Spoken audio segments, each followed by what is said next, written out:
नमस्कार। प्रभु राम के व्यक्तित्व और जीवन को समझने के इस प्रयास में आपका स्वागत है।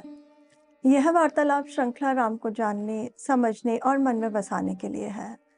इसमें मैं योगिता पंत अपने मार्गदर्शक एवं गुरु अनिल चावला जी के सम्मुख कुछ जिज्ञासाएं प्रकट करती हूँ और वे समाधान करते हैं। आइए इस वार्तालाप का आनंद लें। अनिल जी, बहुत बहुत स्वागत है आपका। नमस्कार। अनिल जी, पिछली बार हमने सुना कि रावण ने 6 योद्धाओं को युद्ध में भेजा था, जिसमें कुंभकर्ण के 2 पुत्र कुंभ और निकुंभ भी थे और 5 योद्धा मारे जाते हैं।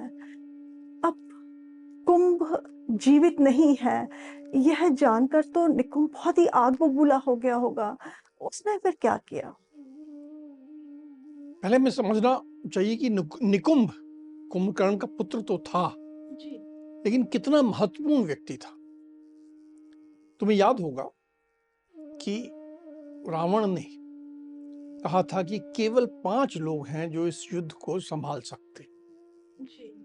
उस 5 कौन कौन थे? एक सेनापति प्रहस्त, जी। कुंभकर्ण जी। और उसने नाम लिया था निकुंभ का, जी। और रावण का पुत्र इंद्रजीत जी। और रावण स्वयं। जी। इन 5 में से 2 मारे जा चुके हैं, कुंभकर्ण और प्रहस्त सेनापति, जी। दोनों का वध हो चुका है। जी। प्रहस्त है और आज युद्ध में खड़ा है। प्रहस्त मारा जा चुका है। निकुंभ कुंभकर्ण का जो पुत्र है वह युद्ध में खड़ा है। उसका भाई कुंभ उसकी आंखों के सामने मारा गया है, और यह देखकर एकदम आग बबूला हो गया है। बिल्कुल उसको क्रोध ऐसा आ गया है निकुंभ को कि अब तो मैं विनाश करूंगा। वह उसने बहुत क्रोधित होकर अपने हाथ में एक बहुत विशाल परिघ लिया। परिघ जो है वो एक डंडा सा है, उसके आगे एक चेन है और उसके आगे एक बॉल नुमा वस्तु लगी है जिसमें खूब सारे कांटे लोहे के निकले हुए हैं। बहुत मारक यंत्र है ये, जिसको लग जाए वो बचना बहुत कठिन होता है। और ये बहुत विशाल है, पूरे लोहे का बना हुआ है, उस पे स्वर्ण भी लगा हुआ है, हीरे लगे हैं, मूंगे लगे हैं, बहुत चमक रहा है, बहुत खतरनाक लग रहा है। और निकुंभ स्वयं भी बहुत विशाल, कुंभकर्ण का पुत्र है, बहुत विशाल है, सब तरह के आभूषण पहने हुए है। इसने इसके सीने पर एक बहुत बड़ा पदक चमक रहा है, बाजूबंद है, सब तरह के आभूषणों से चमकता हुआ और क्रोध में बिल्कुल दैदीप्यमान, और हाथ में ये चमकता हुआ बड़ा परिघ लेके हवा में घुमा रहा है। ऐसा बड़ा परिघ जो हवा में घूम रहा है, उससे जो साएं साएं हो रही है कि एकदम सब और भय फैल जाए। और वो जो इतनी तेजी से घुमा रहा है, ऐसा लग रहा है कि चिंगारियां निकल रही, चमक भी रहा, आग निकल रही है। ऐसे बिल्कुल लग रहा है कि इसको जीतना तो आज किसी के लिए संभव नहीं है। ऐसा प्रतीत होता वो युद्ध में आगे बढ़ रहा है। जी। निकुंभ के इस भयंकर स्वरूप का फिर सामना है वो किस वानर वीर ने किया?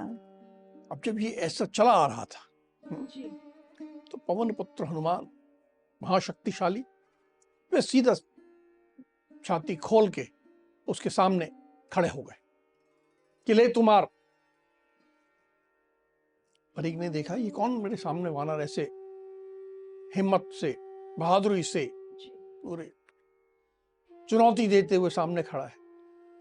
उसने अपना परिघ पूरे जोर से घुमाया और वीर हनुमान के छाती पे पूरी शक्ति से मारा। लेकिन वीर हनुमान की छाती भी इतनी सुदृढ़ थी, इतनी मजबूत थी, उस विशाल छाती से टकरा के वो जो भयंकर दिखने वाला परिघ था एकदम टुकड़े टुकड़े टूट गया।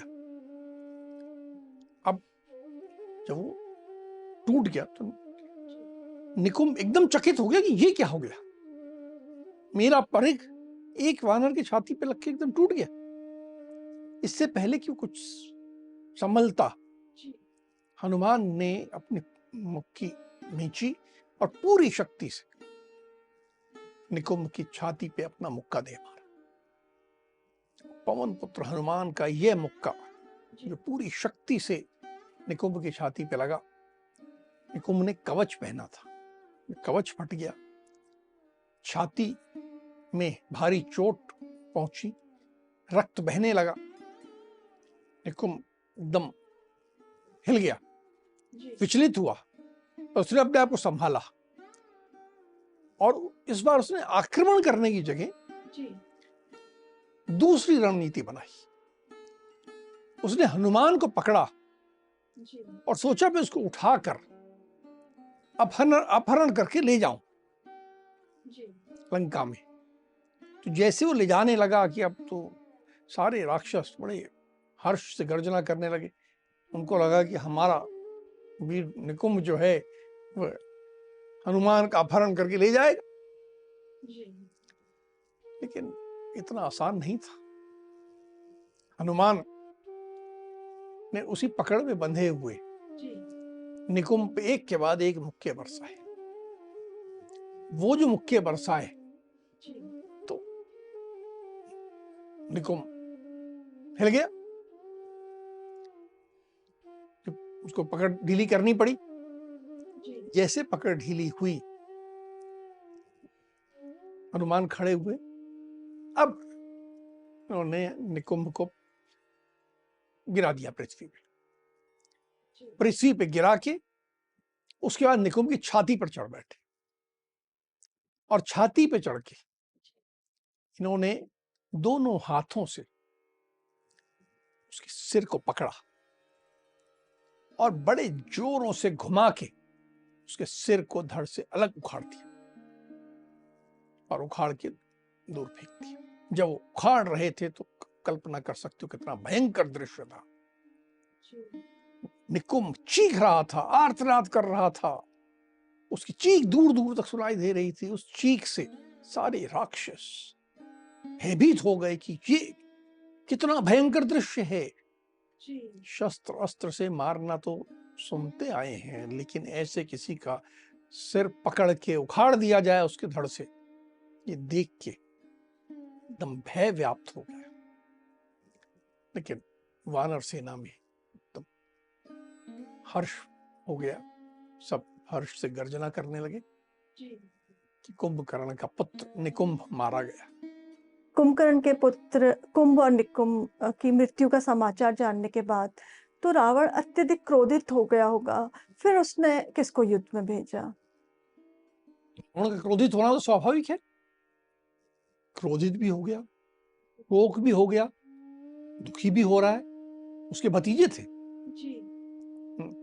को कहीं ना कहीं दिल से जुड़ा था उनसे, और उसके परिवार के सदस्य जा रहे थे।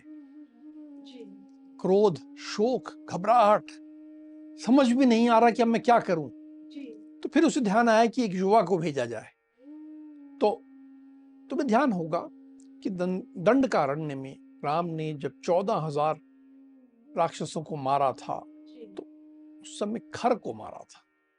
खर नाम के, हाँ, खर एक राक्षस, उसको मारा था। तो इस बार उन्होंने खर के पुत्र को याद किया और बुलाया उसे। इस खर के पुत्र का नाम था मकराक्ष। इसकी आंखें बड़ी बड़ी थी। मकर आक्ष यानी मगर मच्छ के जैसी आंखें, ऐसी बड़ी बड़ी आंखों वाले इस मकराक्ष को बुलाया। ये युवा था। इसको बुलाने के बाद रावण ने उससे कहा कि बेटा, मैं चाहता हूं कि तुम मेरी आज्ञा से जाओ और राम लक्ष्मण का वध करो, राम लक्ष्मण को मार डालो, ऐसा आदेश दिया। अब ये जो मकराक्ष था, युवा था, ये स्वयं को बहुत बड़ा शूरवीर समझता था। बड़ा प्रसन्न हो गया उसे लगा मुझे तो राम लक्ष्मण को मारने का आदेश मिला है, मैं बड़ा महत्वपूर्ण व्यक्ति हूँ। बाहर निकला, जो सेना के अधिकारी थे उन्हें कहा कि भाई सब सेना को एकत्र करिए, सेना चले। सब एकत्र हो गई, सेना के साथ प्रस्थान करने के लिए तैयार हो गया। इसने सेना को आदेश दिया कि देखो तुम लोग जो है आगे रहो, तुम वानरों को मारना, मुझे तो राम लक्ष्मण को मारने का आदेश हुआ है, मैं आज राम लक्ष्मण को मारूंगा, सुग्रीव को मारूंगा, सबको मार के ये युद्ध आज समाप्त हो जाएगा। बड़े ऐसे बिल्कुल जिसे कहते हैं कि अति आत्मविश्वास से भरा हुआ, पूरी इसी तैयारी से कि आज तो राम लक्ष्मण को मार के मुझे आना है, क्योंकि आदेश ही यही हुआ है मुझे। और मैं इस योग्य हूं, इसलिए तो ऐसा आदेश हुआ है। ऐसा आत्मविश्वास से भरा हुआ सारी सेना एकत्र हो गई। राक्षस सब वीर तरह तरह के रथों पे, कोई घोड़े पे, कोई अलग अलग वाहनों में, ये भी अपने रथ पे। सब डंके की आवाज हो रही है, नगाड़ों की आवाज हो रही है, ताल ठोकने की आवाज हो रही है, राक्षस गर्जना कर रहे हैं, पूरी तैयारी से ये निकले। एक बार पुनः मैंने कई बार पढ़ा कि जो राक्षस वीर इस तरह प्रस्थान करते थे तो कुछ ना कुछ अपशकुन होते थे। इस बार भी वैसे ही अपशकुन हुए। जो सारथी था उसके हाथ से चाबुक छूट गया। घोड़े उत्साह रहित हो गए, उनका उत्साह ही नहीं था चलने का। जो उनकी स्वाभाविक चाल है उससे छोड़ के लड़खड़ाने लगे। फिर लड़खड़ाते हुए किसी तरह चले तो सही, लेकिन उनका मुंह पर उदासी आई हुई थी, उनके मुंह से आंसू टपक रहे थे। लग रहा था कि इनको आभास हो रहा है कि हम जीवित नहीं रहेंगे। ये बड़ी दुखी मन से घोड़े जा रहे हैं, ये दिख रहा था। अचानक धूल से भरी हुई आंधी चलने लगी। ये सारे अपशकुन हो रहे, लेकिन मकराक्ष रुका नहीं, चला। वानर सेना के पास पहुंचा। वहां जैसा स्वाभाविक है, राक्षसों का वानर सेना का युद्ध प्रारंभ हो गया। वानर सेना ने भी बड़ी बहादुरी से सामना किया। अपना जो उनके पास वृक्ष फेंक दो, शिला फेंक दो, कुछ पर्वत शिखर फेंक दो, कुछ पत्थर फेंको, इस तरह करके उन्होंने सामना करने का प्रयास किया। लेकिन जो निशाचर थे, राक्षस थे, उनके पास शूल, गदा, फरसा, खड्ग, तलवार, मुदगर, पाश, दंड, सब शस्त्र अस्त्र थे। और पीछे से मकराक्ष बाणों की वर्षा कर रहा था। इस तरह करके वो वानरों को आहत करने लगे। अब ये सब जो मार पड़ने लगी, राक्षस सेना वानरों पर भारी पड़ने लगी। वानर घबराने लगे, इधर उधर भागने लगे। अब जब ये वानर भय के मारे इधर उधर भाग रहे थे, तो मकराक्ष को फिर किसने रोका? जब ये सब उधर भाग रहे थे वानर, तो स्वयं राम ने देखा कि ये ऐसे आ रही है सेना, और मकराक्ष बाण चला रहा है जिससे वो वानरों को पीड़ित कर रहा है। तो अब राम ने धनुष उठाया और बाणों की वर्षा करने लगे, जिससे कि मकराक्ष और राक्षस आगे बढ़ने से रुक गए। जब वो आगे बढ़ने से रुके तो ये जो खर का पुत्र था मकराक्ष बड़ा क्रोधित हो गया। उसने राम को देखा और बड़े, इस समय ने कहा, बड़े आत्मविश्वास में भरा हुआ, अति आत्मविश्वास कह सकते हैं, उसने राम से कहा, राम ठहरो, आज मेरा तुम्हारे साथ द्वंद्व युद्ध होगा। आज मैं अपने पैने बाणों से तुम्हारा वध करूंगा, तुम्हारे प्राण हर लूंगा। आज तुम मुझसे नहीं बच सकते। मुझे मालूम है कि दंडकारण्य में तुमने मेरे पिता का वध किया था, और उसके बाद भी तुम लगातार राक्षसों का वध करते रहे हो। ये सब समाचार मुझे मिलते रहे हैं। और जब भी मैंने ये सुना मुझे बहुत गुस्सा आया है, मेरा रोष बढ़ता गया है। यह मेरा सौभाग्य है कि आज मेरा तुम्हारा सामना हो गया है, आज तो मेरी आंखों के सामने आ गए हो। अब मैं अपने पैने बाणों से तुम्हें यमराज के राज्य में भेज दूंगा और वहां जाके तुम मेरे पिताजी से और बाकी राक्षसों से सबसे मिलोगे।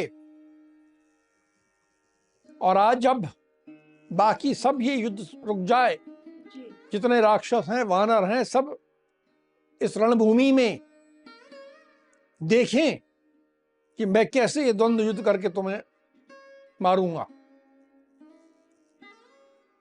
तुम चुन लो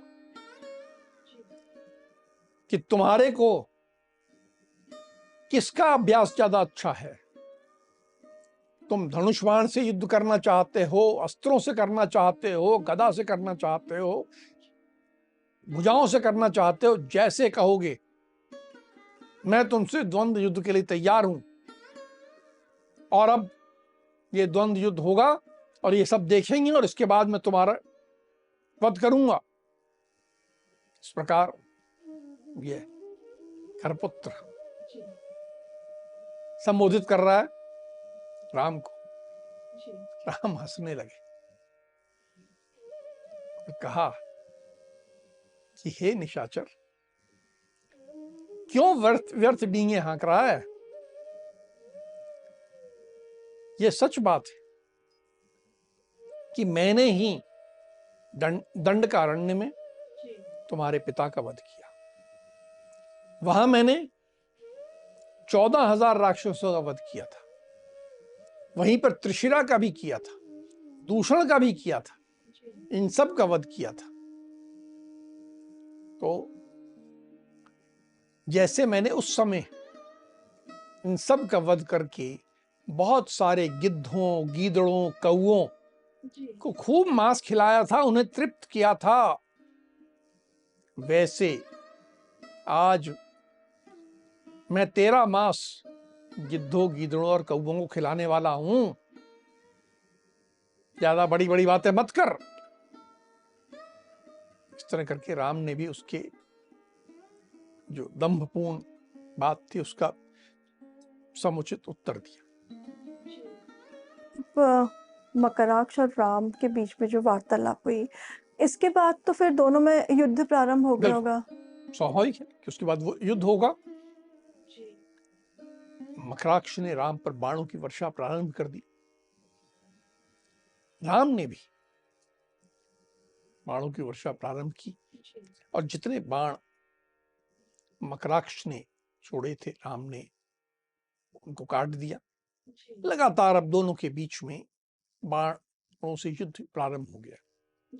दोनों, ये मानना पड़ेगा, राम तो धनुर्धर, विश्व के सर्वश्रेष्ठ धनुर्धर थे, मकराक्ष भी धनुर्धर था और लगातार वो बाण वर्षा कर रहा था।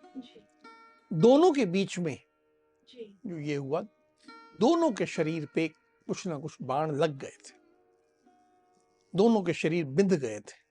बाण राम को भी लगे थे, मकराक्ष को भी लगे थे और ये लगातार चल रहा था। एक बिंदु आया कि अब उसके बाद राम का क्रोध बढ़ा कि अब इसका समाप्ति करनी चाहिए। तो उन्होंने एक बाण छोड़ा और मकराक्ष के धनुष को काट दिया। मकराक्ष के धनुष को काटने के बाद उन्होंने उसके सारथी को मारा। सारथी को मारने के बाद रथ के टुकड़े टुकड़े कर दिए, रथ के टुकड़े हो गए और घोड़ों को भी मार दिया। तो रथ, सारथी, घोड़े सब समाप्त हो गया, धनुष भी नहीं था। तो मकराक्ष नीचे कूदा। नीचे कूदने के बाद इसने अपने हाथ में एक बहुत भयंकर शूल लिया। ये बड़ा बड़ा भयंकर, बहुत तीखा शूल था, बिल्कुल अग्नि के समान दीप्तिमान था, चमक रहा था। ये परम दुर्लभ शूल था, साधारण शूल नहीं था। इसको ये कहा जाता है कि इस महान शूल को भगवान शंकर ने दिया था। यह शूल उसने लिया और पूरी शक्ति से राम के ऊपर चला दिया। राम उसके लिए पहले से तैयार थे। उन्होंने एक के बाद एक 4 बाण मारे और उस शूल को आकाश में ही टुकड़े टुकड़े कर दिए। अब जब शूल के टुकड़े हो गए तो मकराक्ष क्या करे, तो उसने अपना मुक्का ताना और राम के ऊपर चिल्लाने लगा, राम खड़े रहे, मैं आ रहा हूं तेरा मैं वध हाथ से ही करूंगा।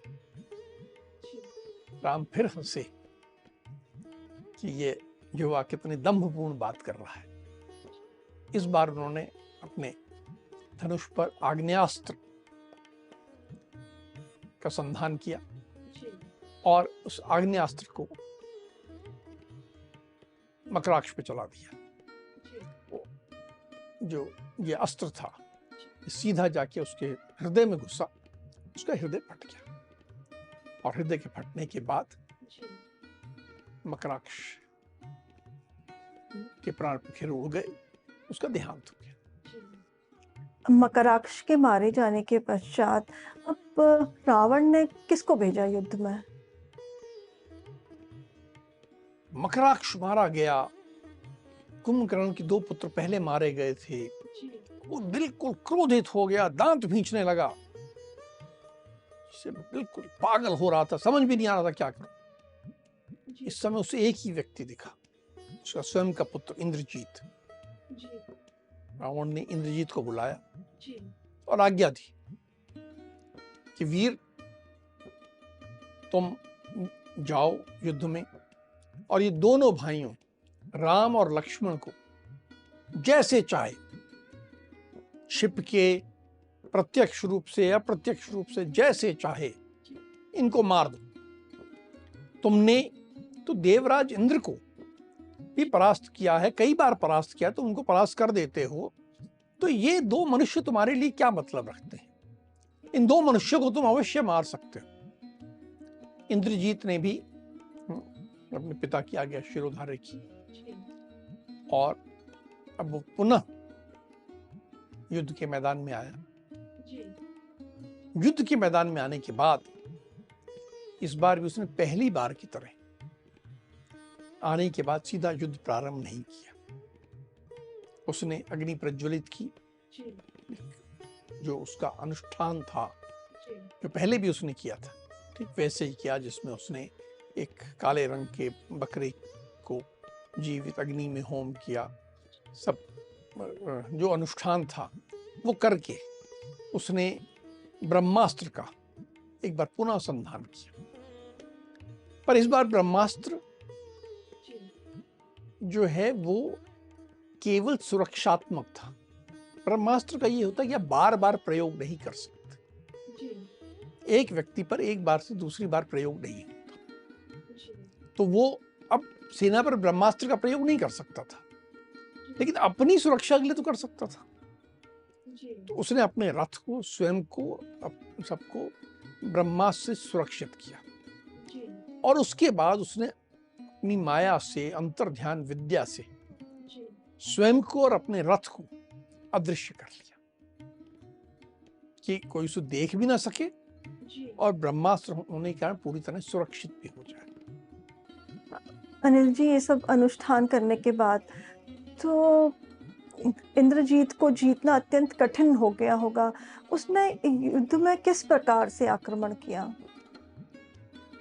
तुम ठीक कह रही हो। अब इंद्रजीत अदृश्य भी है, उसको ब्रह्मास्त्र की सुरक्षा भी उपलब्ध है, बड़ा एक खतरनाक स्थिति उत्पन्न हो गई है। उसने अपनी अदृश्यता का फायदा उठाया और अदृश्य होते हुए वे अपने रथ को लेकर आकाश में खड़ा हो गया, आकाश में स्थिर हो गया और आकाश में स्थिर होकर वो वानर सेना पर बाणों की वर्षा करने लगा। ऊपर से बाण बरसा रहा है, दिख नहीं रहा कौन मार रहा है, और बाणों की वर्षा हो रही है। ऐसी स्थिति, सारे वानर घायल हो रहे हैं। फिर उसने देखा कि राम लक्ष्मण कहाँ है और उन पर बाण बरसाने लगा। दोनों भाइयों पर बाणों की वर्षा कर रहा है। दोनों भाइयों ने भी हिम्मत नहीं हारी, अपने धनुष पर बाण लगाए, सब तरह तरह के दिव्य अस्त्र लगाए, सब प्रयोग करने के लिए तैयार हो गए और उसका सामना करने लगे। लेकिन अब अदृश्यता के बीच में भी इसने एक और माया रची। उसने सब ओर धुआं और कोहरा फैला दिया, जिससे और समझ में ना आए कि समझ में ना आए क्या हो रहा है, आपको कुछ दिख ही नहीं रहा, कुछ समझ में नहीं आ रहा। ऐसी हालत उसने कर दी। और उसके बाद वो दोनों भाइयों पर एक विशेष तरह के बड़े खतरनाक बाण होते हैं जिन्हें नाराज कहते हैं, नाराज नाम के बाणों की वर्षा करने लगे। ऐसा लग रहा जैसे पर्वत के ऊपर जल, बिल्कुल तेज बारिश में जैसे जल लगातार गिरता है वैसे गिर रहे हैं। दोनों के संपूर्ण अंगों में घाव हो गए हैं, लेकिन दोनों टिके हुए हैं और बिना देखे जिस ओर से बाण आ रहे हैं उस ओर वे अपने बाण चला रहे हैं।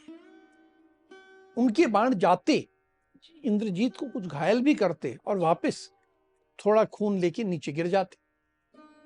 बार बार ऐसा हो रहा कि ये बाण ये छोड़ तो रहे हैं, कुछ लग भी रहे हैं, पर अब उसने क्या करना शुरू किया कि वो एक स्थान पर स्थिर नहीं, वो अपनी तेजी से आकाश में रथ को दौड़ाते हुए दोनों भाइयों पे आक्रमण कर रहा है। ऐसी स्थिति में दोनों भाई पूरे रक्त से नहा गए हैं, पूरी तरह लाल दिखने लगे हैं, इतना रक्त बहने लगा है, ऐसा परेशान कर रहा है। अब जब इंद्रजीत वानर वीरों को आहत कर रहा था, यहाँ राम और लक्ष्मण को भी पीड़ित कर रहा था, फिर राम और लक्ष्मण ने क्या किया? ऐसी स्थिति हो गई थी कि दोनों के शरीर से खून निकल रहा है। ऐसे में लक्ष्मण को बड़ा क्रोध आया, बहुत क्रोध है।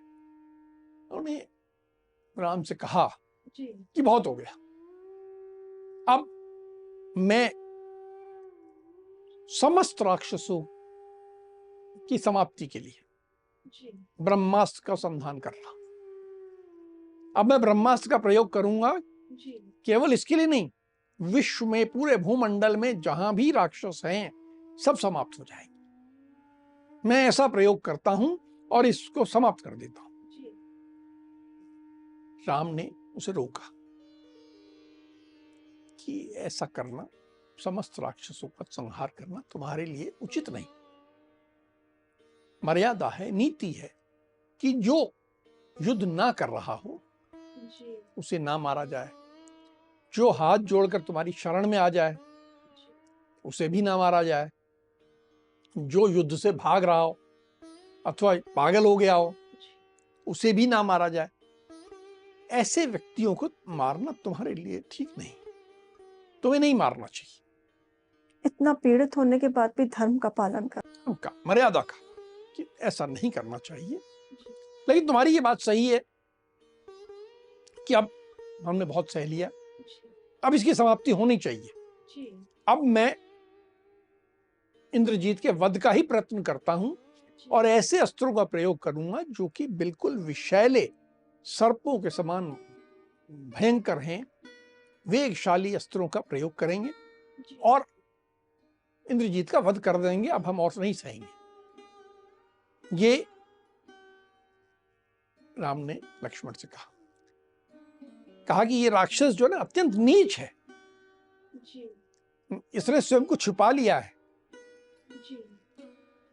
पर मेरे पास ऐसे अस्त्र हैं जो कि इसको मार सकते हैं और उन अस्त्रों से दग्ध होकर जलकर ये प्राण शून्य होकर अभी धरती पर गिर जाएगा, ऐसा राम ने लक्ष्मण से कहा। अब जब ये वार्तालाप हो रहा था, ये सारा वार्तालाप इंद्रजीत ने सुना और जैसे उसने ये वार्तालाप सुना उसने युद्ध छोड़ दिया, युद्ध से निवृत्त हो गया और तुरंत भागकर जाकर लंकापुरी में छिप गया कि अब मेरा वध होने वाला है, मुझे भाग जाना चाहिए। और भाग गया। ये तो बहुत डरपोक किस्म का है। अब तक हमने देखा कि वो हनुमान को भी इन्होंने पीड़ित किया, राम लक्ष्मण को भी पीड़ित किया। पर आज जो हमें देखने को मिला, ये तो बहुत डरपोक और कुटिल किस्म का व्यक्ति है। अदृश्य होके सामना वार करता है, आमने-सामने वार नहीं करता है। अब ये दुर्बुद्धि व्यक्ति, डरपोक व्यक्ति अ, आगे क्या करता है वो हम अगले प्रकरण में आपसे जानेंगे। अब हम आज की चर्चा को यहीं विराम देते हैं। अगली कड़ी में राम के जीवन से जुड़े कुछ अनछुए पहलुओं के साथ हम दोनों फिर उपस्थित होंगे। राम राम। राम राम।